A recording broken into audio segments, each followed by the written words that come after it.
ආයුබෝවන් පාස්කු ඉරිදා ත්‍රස්ප්‍රහාර පිටුපස සිටින මහමොලකරු තමන් වහන්සේ දන්නා බවත් ජනාධිපතිවරයාට සහ ඉහළ ආරක්ෂක අංශ නිලධාරීන්ට ඒ පිළිබඳව දැනුම් දෙන බවත් බොදුබල සේනා සංවිධානයේ මහලේකම් ගලගොඩාත්තේ ඥානසාර හිමියන් පවසා තිබෙනවා.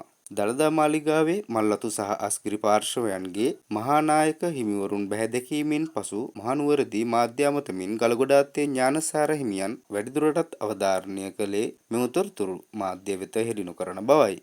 තවද උන්වහන්සේ මෙසේ පවසා තිබෙනවා.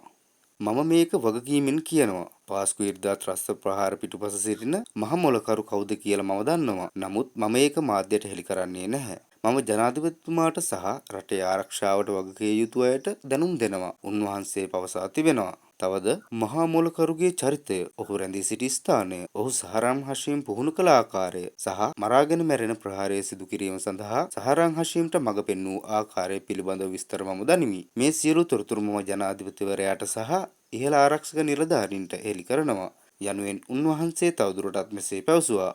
පාස්කු ඉරිදා ප්‍රහාර සම්බන්ධයෙන් මා මීට පෙර තොරතුරු කිහිපයක් හෙළි කළා. ඒ සඳහා මට දොස් පවරා ජාතිවාදියෙකු, අන්තවාදියෙකු ලෙස ලේබල් කර සිරගත කළා යනුවෙන් ගල්ගොඩාත්තේ ඥානසාර හිමියන් මහනුවරදී මාධ්‍ය අමතා ප්‍රකාශ කර සිටියා. මෙවැනිම අලුත්ම තොරතුරකින් ඔබ හමු වෙනතුරු ඔබට සුබ දවසක්.